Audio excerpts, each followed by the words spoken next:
got a pack of cards here, and I'm going to ask you to choose one to start with. I'm just going to spread through, and you can point to the back of any card you like. For instance, this one here. And I'll ask you to please remember it. And I'm just going to push it back into the pack where it came from. No fighting business. There's your card. Just going to push it right back into the pack where it came from. And I'm going to show you something with these cards right here. It's a technique that some magicians use, and it's called the invisible palm. So I've got here the King of Diamonds, King of Hearts, King of Spades, and the King of Clubs. Now, you may have heard of palming. That's when a magician takes a card and conceals it in the palm of his hand. I can't do it very well. My hands are a bit small. My hand's not in a very natural position. I think a bit of the card's even peeking out.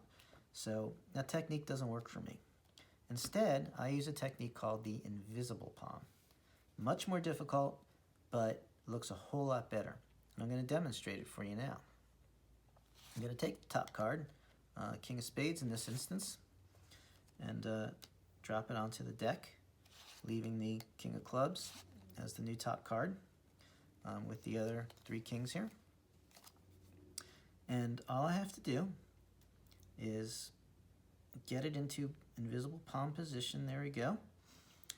Looks a lot better from the top. Looks really good from the bottom. Invisible, right? You can't see it. And no kidding, right? There's no king on top of here anymore. All I have to do is add it to the top of this packet, and it becomes visible again. And there's King of Spades right back where it started. We'll do this again. I'll drop the king on top of the packet here, right, leaving me with the King of Clubs now as the new top card with the other three kings. I'll get it into invisible palm position. There we go. Invisible, and yet I put it back on here. The King of Spades is back on this packet, along with the other three kings. Pretty slick, huh?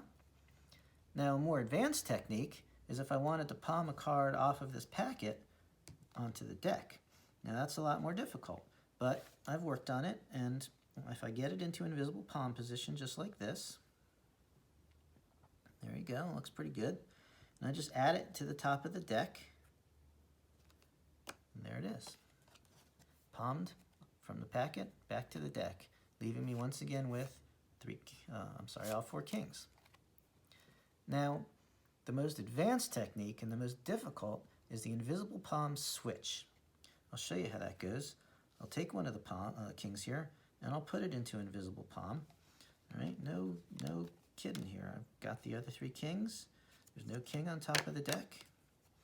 But, did you see that? Hopefully, I executed the invisible palm switch correctly, switching the king for your card. What was your card? The 8 of diamonds.